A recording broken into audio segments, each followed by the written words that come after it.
गृहमंत्री म्हणून या देशाचे ज्यांनी ना खाऊंगा ना खाने दूंगा असं आश्वासन भारताच्या जनतेला दिलं होतं, त्यांना मी त्यांच्या भेटीची मागणी करते आणि ह्या सगळ्या डिटेल्स ज्या आहेत त्या मी जाहीर करते। आता महाराष्ट्राच्या जनतेला मला विनंती आहे की हे सो कॉल्ड भाऊ, भाई आणि दादा यांची सगळी चाललेली घाण गणित, त्यांचे घाण सगळे जे व्यवहार आहेत सगळ्यांचेच, कोणी एकही त्याला अपवाद नाहीये। आत्ताच्या घटकेला तुम्ही हे सगळे धंदे थांबवा, लोकांच्या जमिनीची लूट थांबवा, सरकारी जमिनीची लूट थांबवा, गायरान जमिनीची लूट थांबवा, शेतकऱ्यांना जे छळताय ते थांबवा, शेतकऱ्यांच्या पैशाचे स्कॅम होत आहेत ते थांबवा, महसूल विभागाने त्यांचे जे स्कॅम आहेत ते थांबवा। कारण आताच्या घटकेला जो चाललंय हे मी जे दाखवणार आहे ते अतिशय भयानक प्रकार आहे, भयानक प्रकार आहे।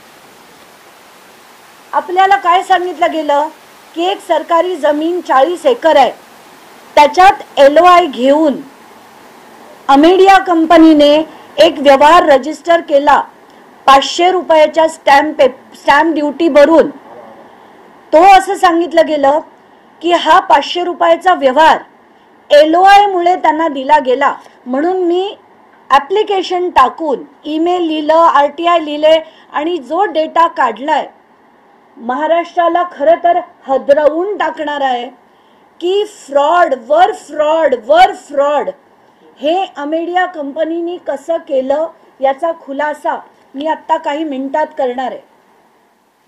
हे आहे ॲप्लिकेशन फॉर LOI जे अमेडिया कंपनीने केलं, ते आता मी तुम्हाला त्याचे डिटेल सुद्धा माझ्या ब्रॉडकास्ट आहे मीडियाचा त्यात आहे। याच्यात अमेडिया कंपनी काय म्हणते ना की आम्हाला एक डेटा सेंटर सुरू करायचंय, डेटा सेंटर सुरू करायचंय, जमीन विकत घ्यायची नाही। म्हणजे जमीन डेटा सेंटर सुरू करायचंय, डेटा सेंटर सुरू करायचंय, जमीन विकत घ्यायची नाही। म्हणजे जमीन विकत घेऊन आम्ही करतोय, स्टॅम्प ड्युटीचा आम्हाला वेव्हर द्या ही मागणीच मुळात नाहीये। मागणी अशी आहे की आम्हाला एक डेटा सेंटर करायचंय, त्यासाठी आम्हाला लागणारा LOI द्या आणि त्याच्यात कुठली कुठली डॉक्युमेंट्स त्यांनी जोडली आहेत। पहिलं कंपनीचं इनकॉर्पोरेशन सर्टिफिकेट, दुसरं property card, registered lease deed, आता हे मी मुद्दाम वाचून दाखवतेय, लीज डीड त्यांनी सबमिट केलंय, ऍक्टिव्हिटी रिलेटेड सर्टिफिकेशन, ॲफिडेव्हिट, अमुक तमुक तमुक आणि कॉपी ऑफ MOA। आता जर याच्या मी तुम्हाला जी कॉपी दिली आहे त्याच्या तुम्ही पान नंबर 5 वर जा, त्या पान नंबर 5 वर एक ॲफिडेव्हिट आहे, ॲफिडेव्हिट ऑन ओथ, म्हणजे मी शपथ घेऊन सांगतो की आम्ही हे डेटा सेंटर सुरू करतोय। या डेटा सेंटरमध्ये आम्ही डेटा मायनिंग करणार आहे, त्याच्यात आमची जी इन्व्हॉल्वमेंट आहे ते मी पूर्ण तुम्हाला वाचून मुद्दाम दाखवते। To provide IT services, to implement cyber security measures, to offer redundant infrastructure Tier 3 और Tier 4 फॅसिलिटीज, लँडला डॅश, बिल्डिंगला डॅश आणि एकूण आमची इन्व्हेस्टमेंट ही 98 लाखाची होणार आहे। फक्त 98 लाखाची इन्व्हेस्टमेंट आम्ही करणार आहे आणि त्याच्यात आम्ही डेटा सेंटर उभारणार आहे, त्याच्यासाठी LOI द्या अशी मागणी अमेडिया तर्फे केली गेली आहे। म्हणजे LOI मागून स्टॅम्प ड्युटी वेव्हर घेऊन ती जमीन घेतली गेली आहे, हे म्हणणं साफ खोटच नाही, हा एक आणि मोठा फ्रॉड आहे। आणि मोठा म्हणजे हा खरं प्रत्येक गोष्टीत त्यांनी फ्रॉड फ्रॉड फ्रॉड केलाय, दुसरं तिसरं काही नाही। एवढंच नाही, यांनी पान नंबर 7 वर टर्म शीट लावली आहे, एक टर्म शीट। हे कोणी दिली आहे टर्म शीट? शीतल तेजवानी आणि अमेडिया LLP मध्ये झालेलं टर्म शीट आहे की ही जमीन जी आहे ती शीतल तेजवानीच्या नावावर 40 एकर जमीन आहे आणि ती त्यांनी आम्हाला लीजवर 5 वर्षासाठी दिली आहे आणि इथे आम्ही डाटा सेंटर उघडणार आहे असं म्हणून LOI घेतलं.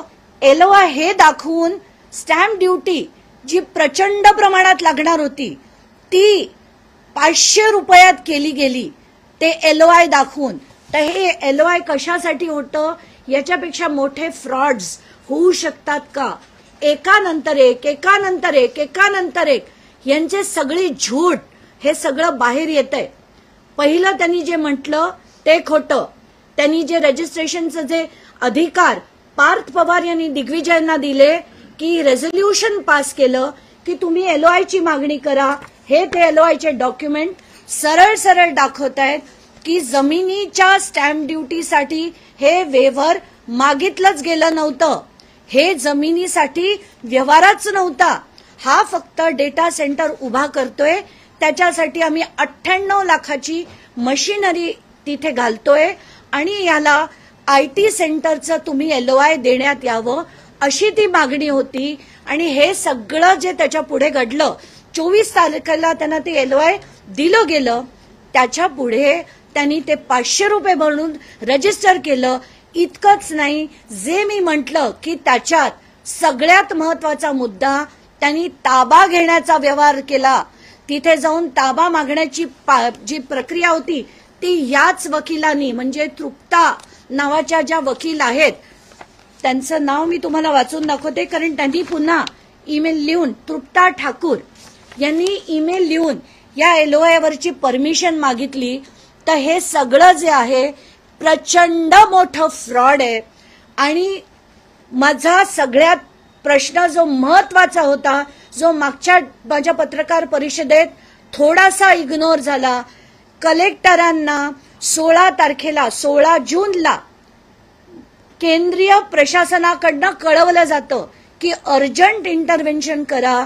सरकारने आम्हाला दिलेली जमिनीवर कोणी ताबा घ्यायला येतंय हे त्यांना कळवलं गेलं होतं.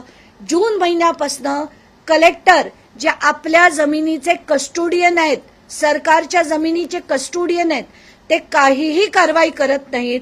माझा त्यांना दुसरा प्रश्न की त्यांनी ही माहिती तिथल्या पालकमंत्री अजित पवारांना दिली होती की नाही, हा महत्वाचा प्रश्न आहे की अजित पवारांना याची माहिती होती की नाही. एवढंच नाही तर कलेक्टरांना तहसीलदारांनी सुद्धा पत्र लिहून कळवलं होतं 14 जुलैला की ह्याची विक्री झालेली आहे. आता विक्री झालेली आहे 40 एकर सरकारी जमिनीची ज्याचं व्हॅल्युएशन 1800 कोटी आहे आणि कलेक्टरांनी जून पासून नोव्हेंबर पर्यंत पालकमंत्री अजित पवार यांना सांगितलं नाही. असं होऊ शकेल का? हे आता प्रचंड गंभीर झालंय. फडणवीसांना माझी विनंती आहे 24 तासाच्या आत तुम्ही त्यांचा राजीनामा उपमुख्यमंत्री आणि पालकमंत्री म्हणून घ्या. आणि दुसरी मागणी आहे की तात्काळ तुम्ही केलेली SIT बरखास्त करून, कारण त्यात 6 पैकी 5 लोक पुण्याचे अधिकारी आहेत. हे बिलकुल चालणार नाही. याच्यात सिरियस SIT करणं गरजेचं आहे. पहिले म्हणजे ही SIT खरगे असले ठीक आहेत, त्यांच्या बरोबर एक रिटायर्ड जज, एक IPS अधिकारी आणि एक रेव्हेन्यू मधले तज्ञ अशांची ती SIT झाली पाहिजे. आणि ह्या SIT कडनं ताबडतोब म्हणजे 10 दिवसाच्या आत हा आला पाहिजे.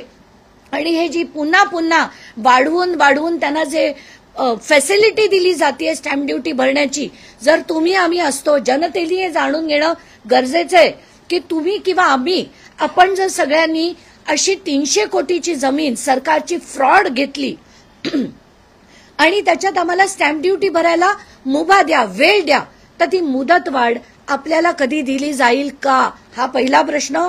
आणि आता ना पक्ष कार्यकर्ते हे सगळं तुम्ही बाजूला ठेवून आता महाराष्ट्राला पुन्हा वळणावर आणणं गरजेचं आहे. आणि त्यासाठी सगळ्या पक्षांच्या सगळ्या लोकांना विनंती आहे की तुम्ही आता पहिलं महाराष्ट्राची जी संस्कृती होती त्याला पुन्हा नीट करा. महाराष्ट्राचे जे राजकारण होतं त्यांना पुन्हा नीट करा आणि हे सगळे पक्ष भाऊ भाई अमुक तमुक ताई सगळ्यांना बाजूला ठेवून आता पहिलं महाराष्ट्राला वळणीवर आणा याची अशी मी तुम्हाला विनंती करते। आणि त्यासाठी जर आता 24 तासात त्यांचा राजीनामा झाला नाही तर मी उद्या अमित शहांची भेट घेणार आहे, कारण अजित पवार सुद्धा अमित शहा यांना भेटायला गेले होते आणि त्यांची बाजू त्यांनी सांगितली।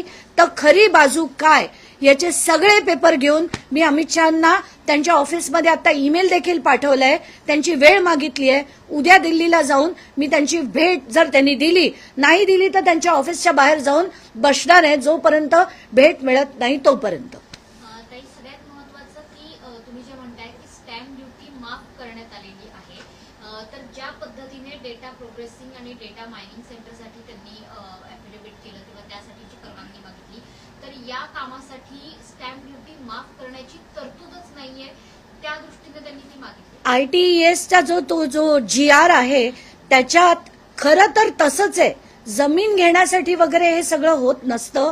जर एक बिल्डिंग आहे त्याच्यातले वरचे 2 माळे समजा एक IT पार्क काढायचे असतील तर तिथे विकत अमेडियाने जो अर्ज केला होता तो जमीन विकत घेण्यासाठी नव्हताच, तो अर्ज जो होता तो फक्त IT डेटा सेंटर काढण्यासाठी होता आणि त्याच्यात त्यांनी इन्व्हेस्टमेंट 98 लाख दाखवली होती। तर याच्यात त्यांना कुठलीही मुभा म्हणजे हा जो LOI आहे तो या जमिनीच्या खरेदीसाठी नव्हता। हे फ्रॉड आहे जे अमेडियाने केलेलं आहे, ज्याच्यातले 99% पार्टनर पार्थ पवार आहेत आणि तात्काळ त्यांच्यावर FIR झाला पाहिजे। एवढंच नाही तर FIR करून हे सगळे म्हणजे मला आत्ताच्या घटकेला अजित पवारांचा राजीनामा पाहिजे, कारण सगळं हे जोपर्यंत हे पदावर आहेत याची कुठलीही चौकशी होणार नाही। आणि जसं एक फ्रॉड बंद होतात तसंच हे फ्रॉड बंद करण्याचा प्रयत्न होईल। मला तो मान्य नाही, मी लढत राहणार आहे जोपर्यंत अजित पवार राजीनामा देत नाही, याची नीट चौकशी होत नाही आणि सोक्षमोक्ष होत नाही तोपर्यंत मी लढणार आहे। धन्यवाद। हे बघा, तर सामाजिक कार्यकर्ता अंजली दमानिया यांनी पुन्हा एकदा अजित पवारांच्या राजीनाम्याची मागणी केली आहे। डेटा सेंटर उभारण्यासाठी मुद्रांक शुल्क भरावं लागतं।